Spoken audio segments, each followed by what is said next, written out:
क्या आपने कभी सोचा है किसी बड़ी संस्था, स्कूल या हॉस्पिटल को चढ़ाने में इतने अच्छे तरीके से कैसे काम करते हैं? इन सब के पीछे का कारण है प्रबंध के सिद्धांत। तो चलिए आज हम जानते हैं किसी भी संस्था या व्यवसाय की जो सफलता की रीढ़ है वो है प्रबंध के सिद्धांत। तो आज हम इनकी ताकत के बारे में डिस्कस करेंगे। तो सबसे पहला जो टॉपिक है हमारा प्रबंध के सिद्धांत, प्रकृति एवं महत्व। हेलो एवरीवन, वेलकम टू फ्यूके एजुकेशन। मैं दीपाली खरे और हम बढ़ते हैं आज अपने नए टॉपिक की ओर जो है प्रबंध के सिद्धांतों के बारे में। तो चलिए सबसे पहले हम समझेंगे कि प्रबंध के सिद्धांत होते क्या है। तो चलिए देखते हैं सिद्धांत, प्रिंसिपल। तो सिद्धांतों से ही जैसे कि हम जान रहे हैं कि कुछ प्रिंसिपल्स हैं, सेट ऑफ रूल्स हैं, कुछ कोड है, एथिक्स है जिनको हम फॉलो करते हैं।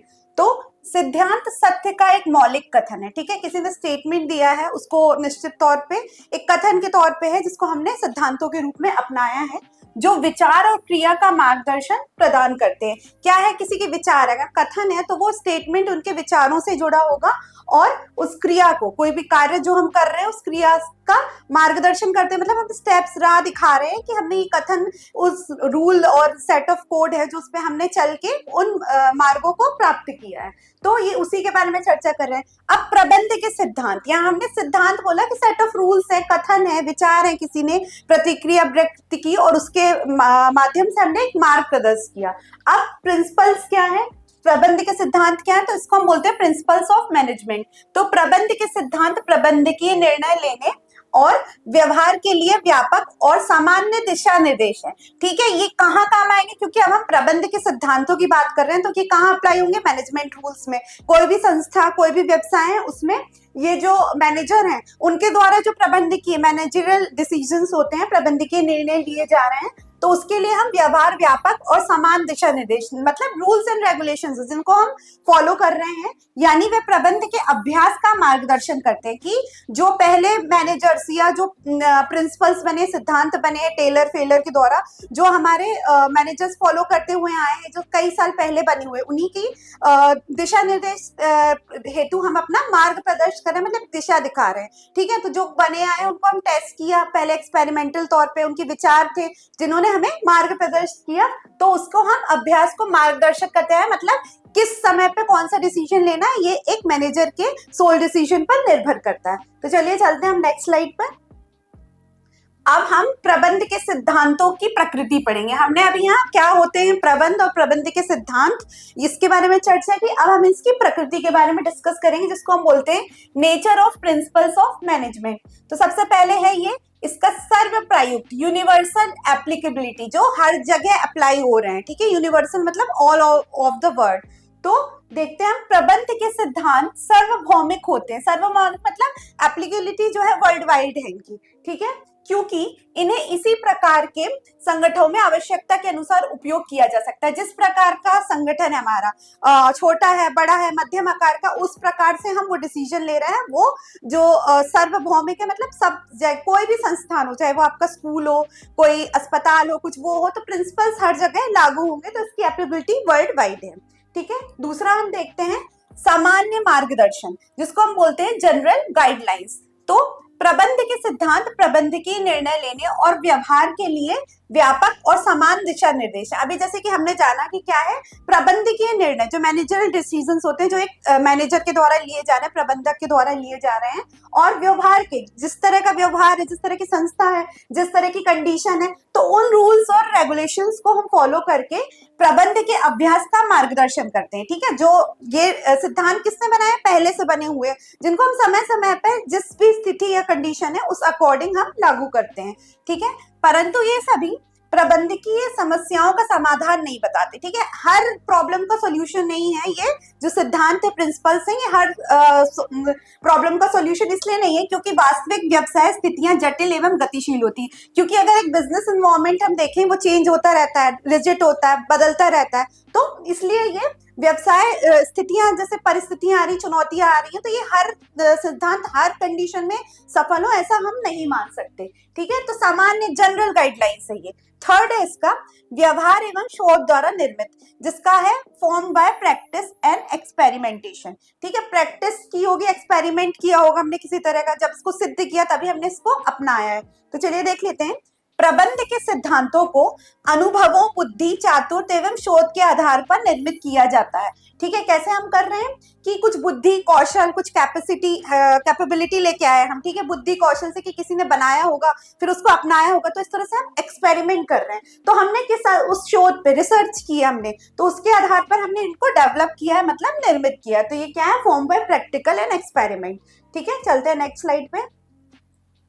फिर है लोच। अब हमने इसको बोल दिया फ्लेक्सिबल है। नेक्स्ट प्रकृति हमने इसकी देखी कि प्रबंध के सिद्धांत लचीले होते हैं, जिन्हें परिस्थितियों की मांग के अनुसार सुधारा जा सकता है। जिस कंडीशन अकॉर्डिंग कंडीशन है उस अनुसार हम बदल सकते हैं। जैसे कभी टेक्निकल इशू आ गए, कभी कुछ टैक्स स्ट्रक्चर में चेंज हो गया गवर्नमेंट की, तो वो पूरा एक इफेक्ट किस पे? हमारे बिजनेस पर्यावरण पे डालती है। तो ये लचीले होते हैं, जिस अनुसार कंडीशन हो रही है उस अनुसार हम इसकी एप्लीकेबिलिटी कर सकते हैं, उस अनुसार हम अप्लाई कर सकते हैं।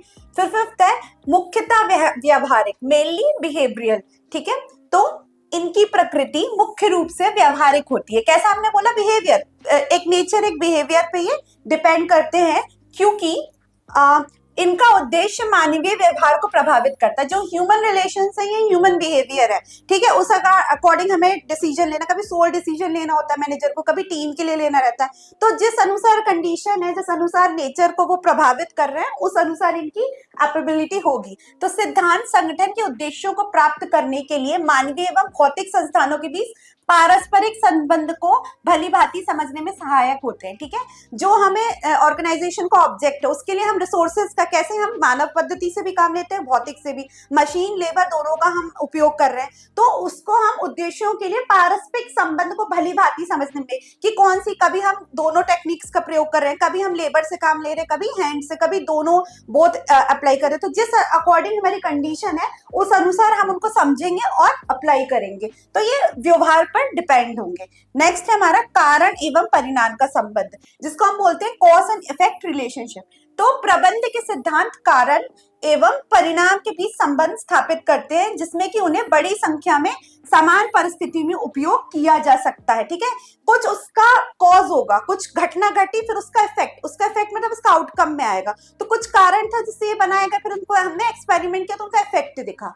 तो प्रबंध के सिद्धांत कारक और इसके बीच में, मतलब कॉज एंड इफेक्ट का रिलेशनशिप हमें दर्शाते हैं, जिसमें हम उन्हें बड़ी संख्या में, मतलब हम उसको कुछ उसका कारण होगा तो हमने उसकी एप्लीकेबिलिटी की उस सिद्धांत की किसी भी परिस्थिति में। तो ये कई सारे कंडीशंस में समान अप्लाई हो सकते हैं।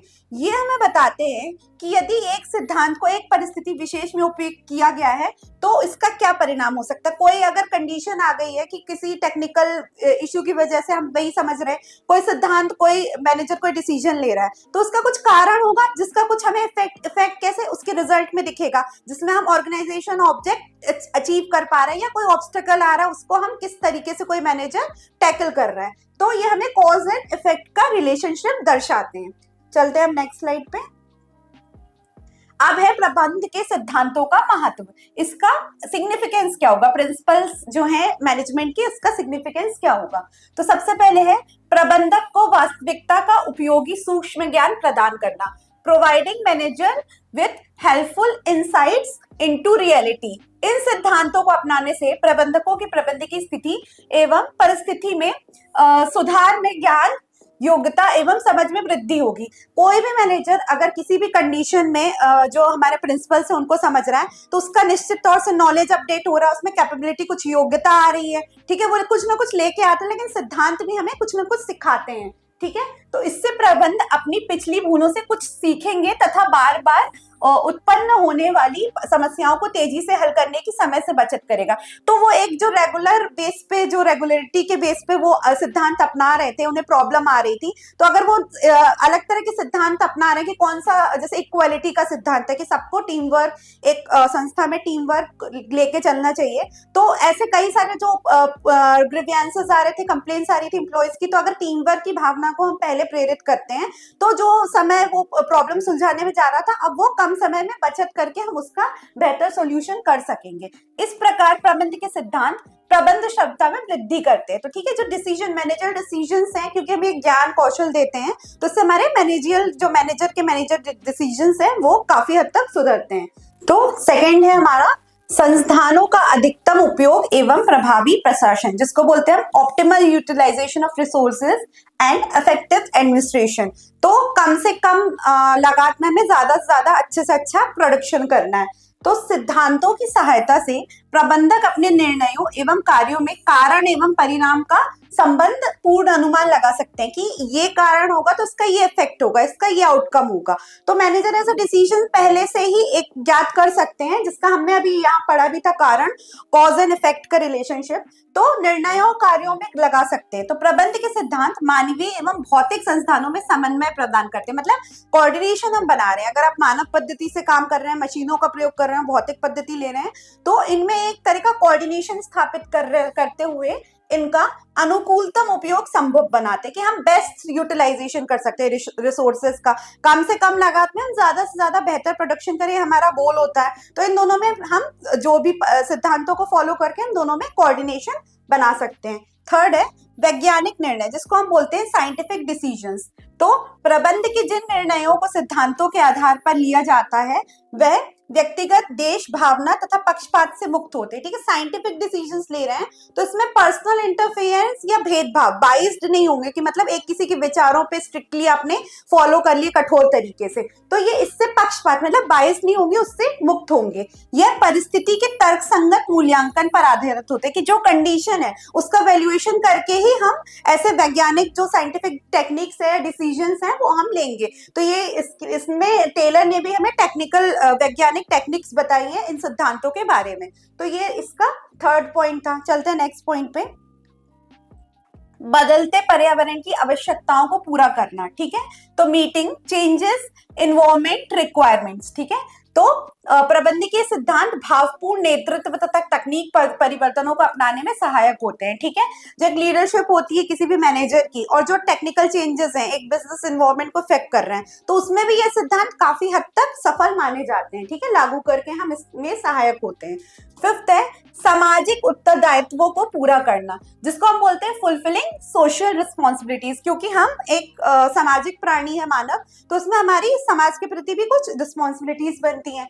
तो प्रबंध के सिद्धांत व्यवसायिक उद्देश्य के साथ साथ सामाजिक उत्तरदायित्व को भी पूरा करने में मार्गदर्शन प्रदान करते हैं। ठीक है, आप अपने जो ऑर्गेनाइजेशन के ऑब्जेक्ट्स के साथ साथ जो आपकी ह्यूमन ड्यूटीज हैं या सोसाइटी के प्रति जो आपके कर्तव्य है उनको भी आप पूरा कर सकते हैं। तो चलिए देखते हैं, उदाहरण के लिए प्रबंध के सिद्धांत श्रम विभाजन एवं विशिष्टीकरण को बढ़ावा देते हैं। ठीक है, श्रम विभाजन मतलब जो लेबर है उसको इक्वालिटी होनी चाहिए, श्रम को हमने विभाजित करके और उसके जो जिसका स्पेशलाइजेशन है उस अनुसार हम उसको कार्य सौंप रहे हैं, तो ये उसको बढ़ावा दे रहे हैं। आधुनिक समय में ये सिद्धांत सभी प्रकार के व्यवसाय पर लागू होते हैं। ठीक है, जितने भी मॉडर्न ऑर्गेनाइजेशंस हैं या बिजनेसेस हैं उन पे ये सिद्धांत लागू हो रहे हैं। चलिए देखते हैं सिक्स पॉइंट, प्रबंधकीय प्रशिक्षण शिक्षा एवं अनुसंधान। ठीक है, जिसको हम बोलते हैं management training education and research.